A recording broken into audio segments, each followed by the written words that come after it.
Good evening to you. Thank you so much for making time for the program tonight. Forgive my hoarse voice tonight. I do have a cold. But as we always say, the show must go on, and I'll try as much as I can to make sure that I'm audible enough and that you get the news tonight the way you always do.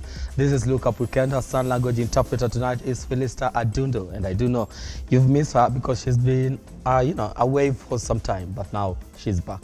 Let's do this tonight. These are the top stories tonight.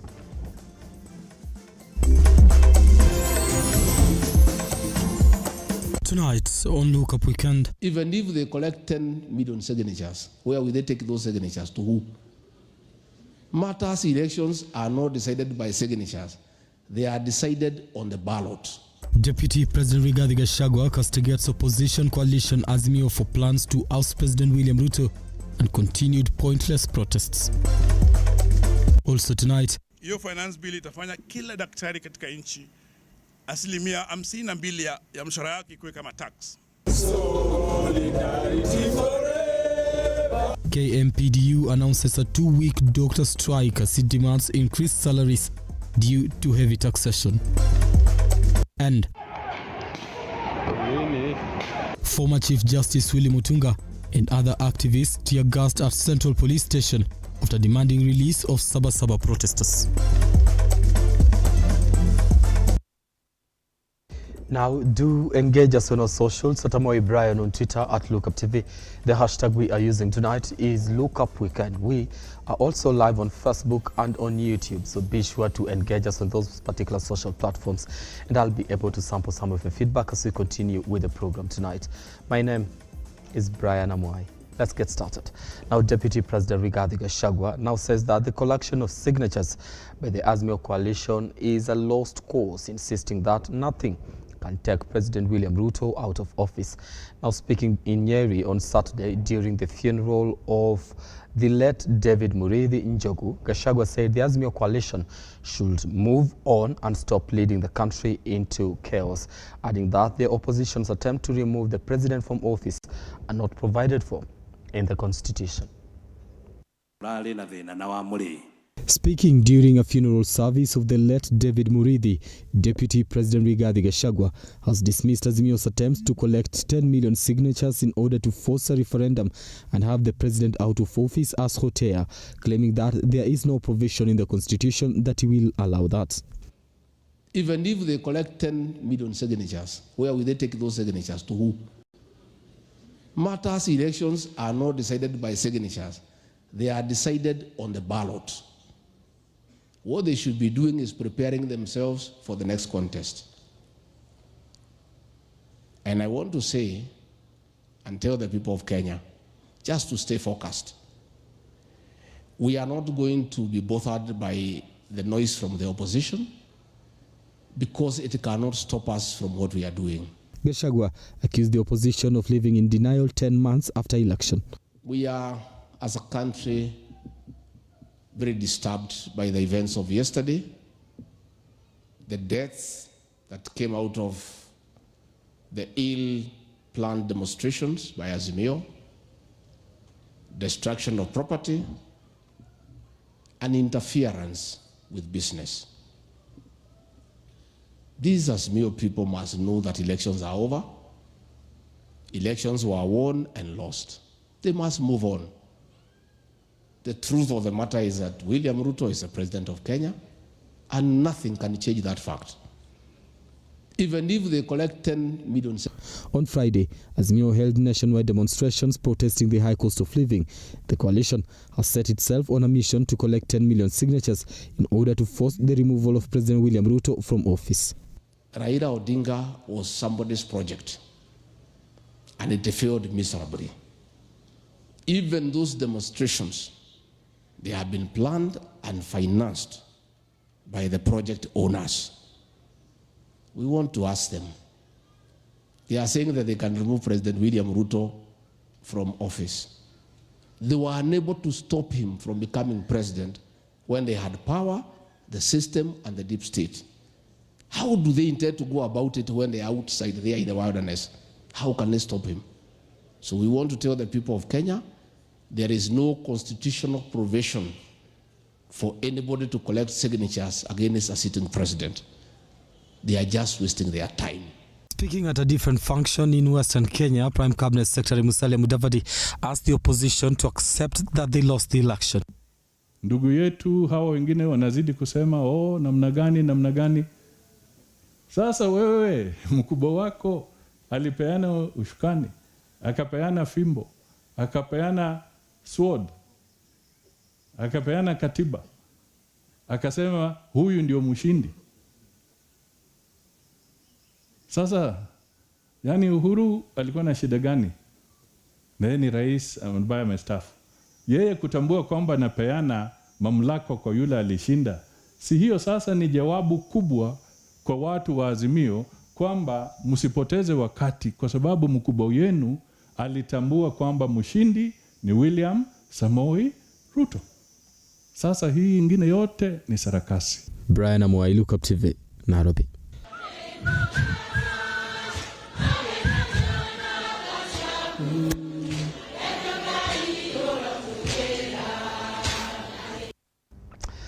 All right, now the Kenya Medical Practitioners and Doctors Union has called for a 14-day strike for doctors and healthcare workers at the Kenyatta National Hospital from next week.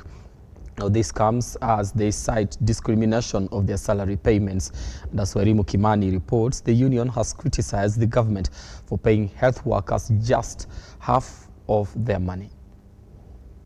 There is a looming crisis as healthcare services may be disrupted starting on Monday next week at Kenyatta National Hospital following threats of a 14-day strike by healthcare workers and doctors of the hospital. For the union makes us strong. This follows delay in salaries. The healthcare workers have raised concern over not receiving half of their well-deserved payments.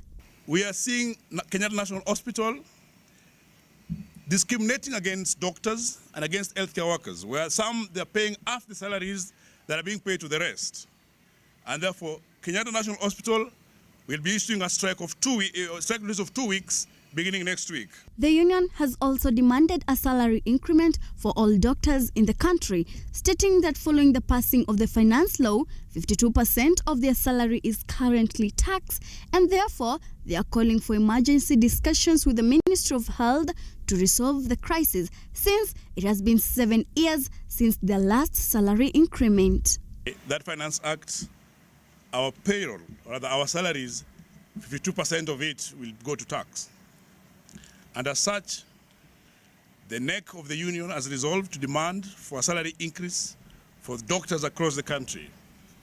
We are demanding for collective bargaining agreements to be rapidly negotiated so that we can have salaries that are commensurate to the changes in the market price of commodities. Speaking at a press conference, Kmpdu Secretary General Davdi Atela noted that the association has rejected President William Ruto's proposed additional deduction tax of 2.7% for the medical insurance fund for employees and an increase of 500 shillings for the unemployed. So we are saying there's need for NHIF to actually be accountable.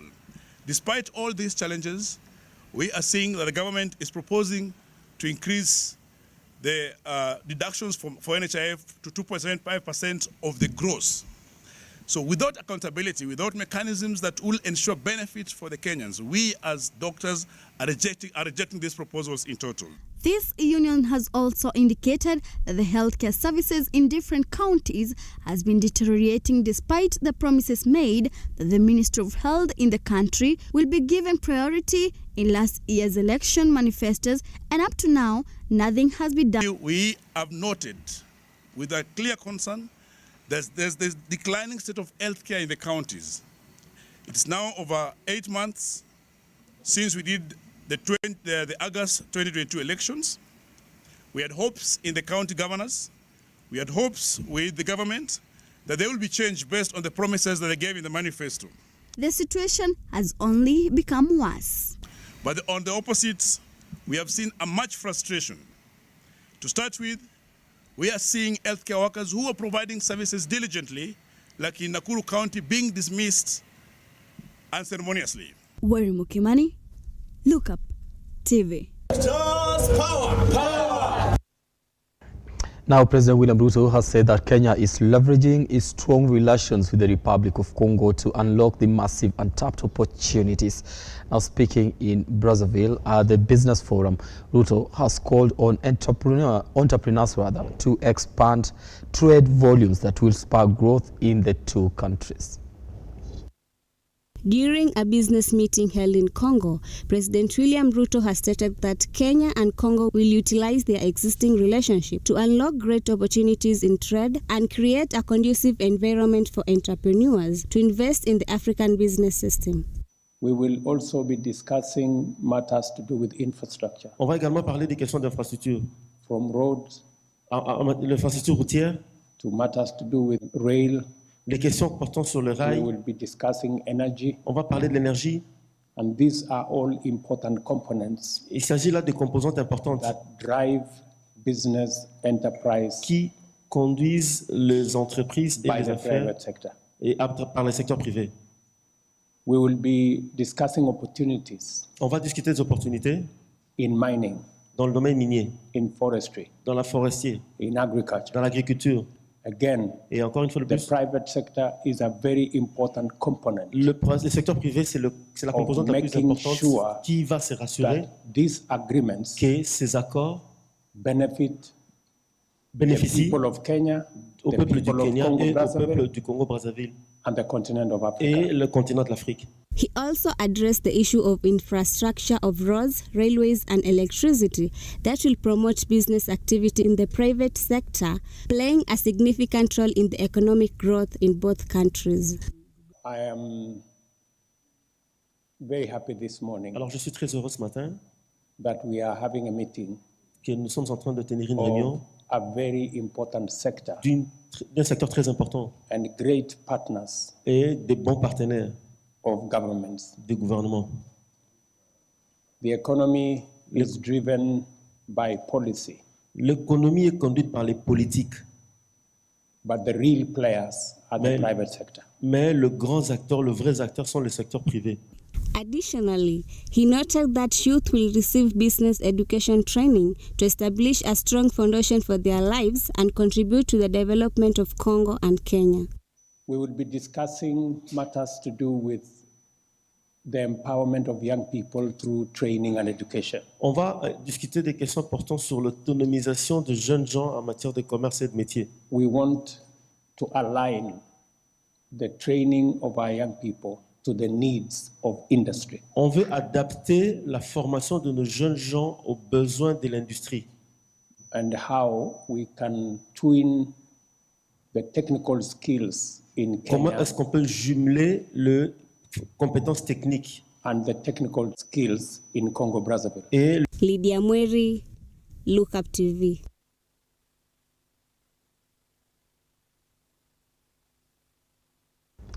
Now, former Chief Justice Willy Mutunga, among other activists, were tear-gassed at the Central Police Station on Saturday morning as they demanded for the release of 75 Azimio supporters who were arrested during the Sabasaba protests. Now, these on Friday, Azimio coalition leader Raila Odinga led protests in the capital city of Nairobi, calling for the removal of President William RUTO from office. Really?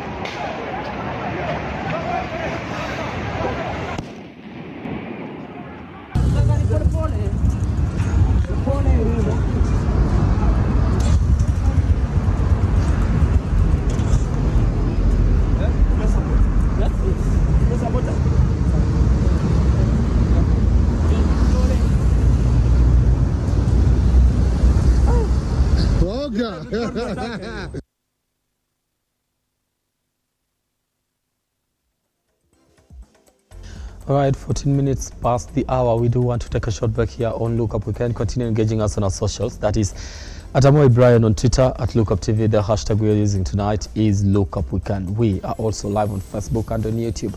So be sure to send your feedback on those particular social platforms. Tell us exactly where you are watching us from and what you think about the stories that we are running today. And I will be able to sample some of the feedback as we continue with the program tonight. Right, we do take that short break. We'll be back in a moment.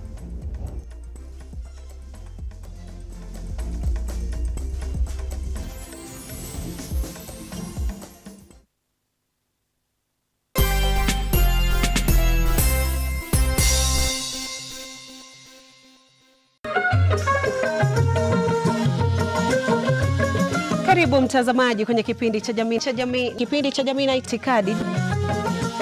Kaini kitako tuna mengi. Mapenzi yanapoanza watu huitana bebi na majina mengine matamu, lakini baadaye penzi linapogeuka na kuwa shubiri, mtu anafikia kwenda kumtafuta mke mwingine. Itakuwaje? Yule wa kwake nyumbani labda hajamridhisha. Ni sawa ama vipi Malkia? Dadangu, wanaume ni kama maembe. Huyu mwanamume atakuja abadiliki. Mwanaume mwenye wanawake wengi hata katika uchumba, kwenye ndoa ataendelea.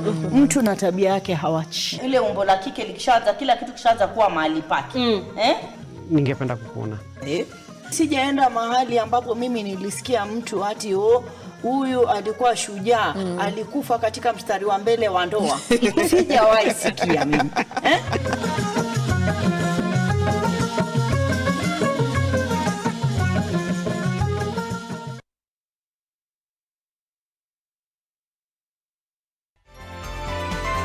Infinity Industrial Park is one of the largest private industrial parks located along Eastern Bypass, Nairobi, which provides modern infrastructure for smooth operations for industries and business enterprises. Infinity Industrial Park offers world-class amenities and facilities with wide roads, a police station, a power substation, fire station, public transport stage, hospital, and shopping. Infinity Industrial Park also offers CCTV cameras, 24-hour private armed security patrol, sewer, water, fiber optic cable, and 3-phase power connection, added to public utility, canteen, and dining areas. Sail on the golden opportunity to invest in Infinity Industrial Park, fully serviced warehouses at a special price of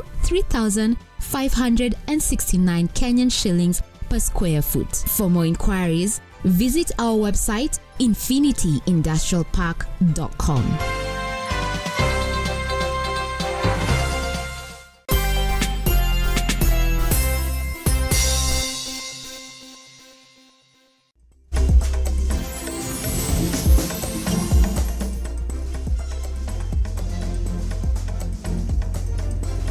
Right, thank you so much for staying with us here on Look Up Weekend. I was trying to look for something here that we are having a debate behind the scenes. All right, moving on, I think we are taking story number 5. Now, students at the Kenya Medical Training College, KMTC, in Isiolo County have a reason to smile after a modern hostel block was unveiled courtesy of the county government. This will now enable them reside within the school premises and ensure their security. Achi Matomona with this story. Following the unveiling of modern hostels at the Kenya Medical Training College in Isiolo County, the Deputy Governor, Dr. James Lowassa, expressed the county government's commitment to ensure that the students at the institution get the best in terms of infrastructure and human resource. He noted that the county government has laid plans of constructing and equipping a modern casualty, accident and emergency center at Isiolo Referral Hospital, which is adjacent to the campus and is expected to provide attachment and employment opportunities to the students.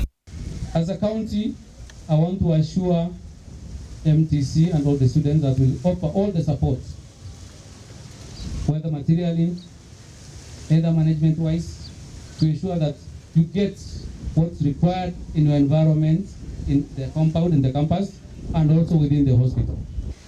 I believe the students, with the mentorship of our staff, especially the consultants and the qualified personnel, will be better off than other campuses. This is a learning institution. We have internship, which is being undertaken here. So that way, we are sure you'll get the best. As a county, we know we'll support you where possible. And as the CEC Health, we have to ensure that this hospital has all the right personnel, all the right departments, and all the right specialists to ensure that you get the best when you go there and ask your questions. The campus principal, Agnes Mudoni, lauded the support from the county government, noting it has greatly enhanced performance at the institution. She also noted that the social economic activities around the campus and virus have come up, a proof that the institution has contributed to the economic growth of the region. Looking at the environment around us, we see a lot of ongoing socio-economic activities. This means that our presence in Isiolo has impacted positively to the economic status of our county, directly or indirectly. We also cannot forget to thank KMTC Board of Directors and our senior managers who are represented here.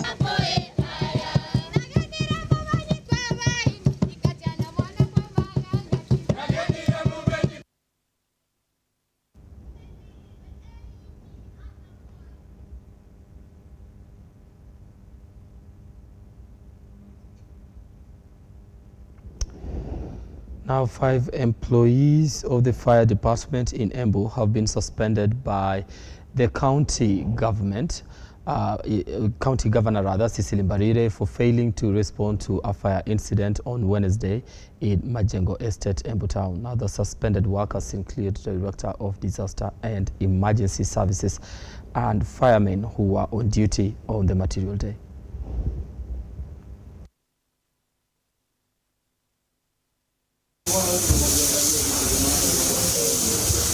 I sincerely want to apologize to the people of Majengo because one, our department, fire department, did not respond at all to the fire. They had a fire engine that was operational, fueled, but they refused to go to site. Reasons that I'm going to know because I've started an investigation into the matter. Number two, it took the support of Kirinyaga County government to send us a fire engine that we could use so that we could be able to put out the fire. As a result, we lost 3 houses. I have since, number one, instructed that the Director for Emergency, Disaster and Emergency Services be sent on compulsory leave pending investigations, a show cause letter to show why he should not be disciplined because he didn't take action, he was not even in the county. 3, the firemen themselves who were on duty have also gotten a show cause letter because they did not respond as they should have. Juzi tumekuwa na mkasa wa moto na nasimama mbele yenu kwa furaha hata kama bado tuko na msiba na tunaendelea kuwashughulikia wale ambao walipatwa na huu msiba. Nataka nishukuru kwanza zaidi Her Excellency the Governor kwa sababu ya kuchukua hatua ya haraka, na leo hivi ambao tunazungumza, jana nimepata ripoti kutoka kwa ofisi ya Governor na kutoka kwa County Secretary kwamba ameweza kuchukua hatua na ameweza kusimamisha kazi wafanyikazi 5 kama vile tulivyoomba na vile wananchi pia walivyoomba. Na waliosimamishwa kazi, mmoja ni Director Disaster Management na watu 3 ambao pia wanahusika na mambo ya zimamoto ambao walikuwa on duty, ambao walishindwa kwenda kazini ama ambao waliabscond duty, pamoja na kuwa tulipata usaidizi na watu wa Kirinyaga hata hawakufika katika site. Vile kumesimamishwa pia mechanic ambaye pia alihusika katika mambo ya uporaji katika mambo ya uporaji kwa sababu ya magari ambayo yalikuwa yameharibika.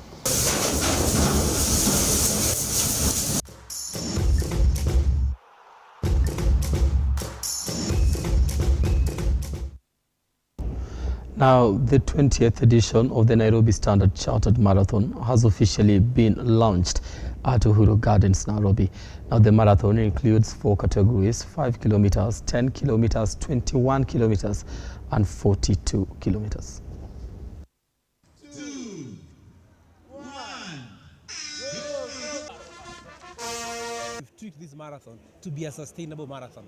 So everybody who registers will get a tree to go and plant. So as part of the initiative the government has come up with, His Excellency the President has come up with 1.5 billion trees. We want to be part of that. The contribution Standard Chartered continues to make, not only to Nairobi County, Nairobi City, but also to the beneficiaries who've benefited over the years. Our first part of the year sponsorship was mainly on seeing is believing. So we are focusing on eyesight. And we've changed people's lives, more than 6,000 beneficiaries. Now we're on future makers, working with younger people to get employment, entrepreneurship, and education. So we're excited, not only to celebrate 20 years, but also to look forward what it can be in the next 20 years. Than last year, because we have identified different finishing points. So like the main marathon will finish here, the 10 kilometers will finish at the bypass, and so forth and so on. So those are the challenges that we saw last year and in other times, and we want to make sure that we put this to be international standard. Asante. It's Edith Chumba.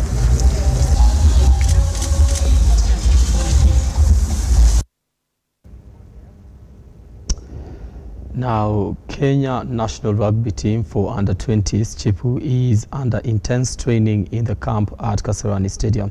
Chipu will be participating in the World Rugby Trophy for under-20, set to take place from the 15th to 30th this month at Nyayo National Stadium.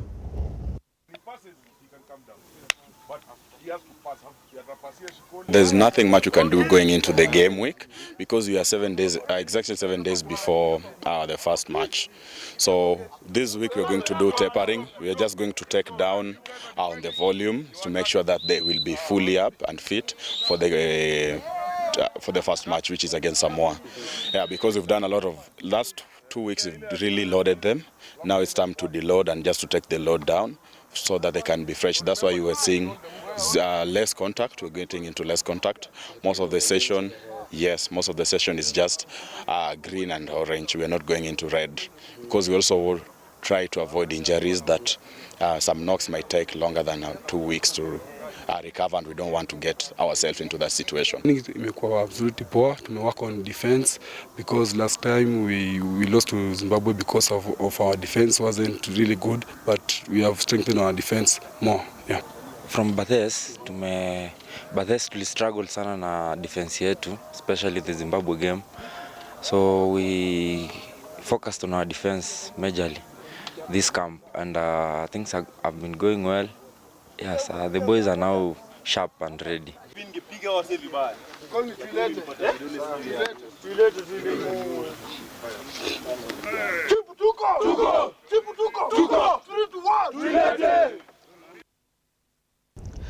Now, Shabana FC have made a comeback and are now the new champions of the National Super League. Okay, let's take a look at that.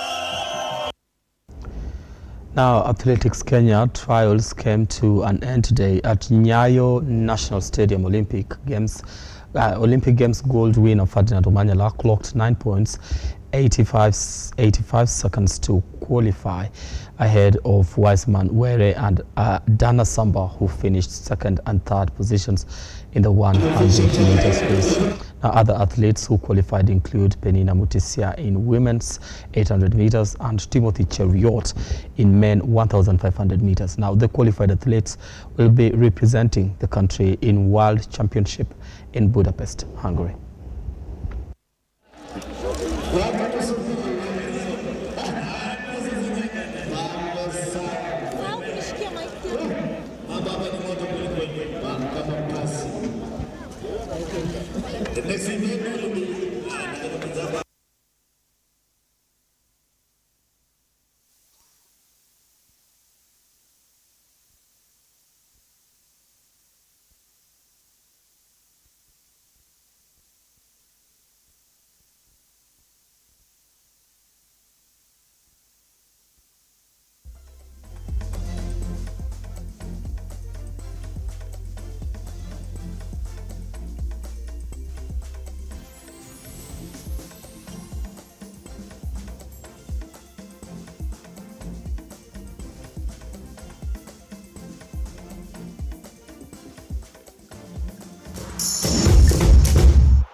All right, now I want to take you home, not physically. Just want to say good night. Thank you so much for making time for the program tonight and putting up with my voice. I promise I hope I get better soon so that we do this the way we normally do it.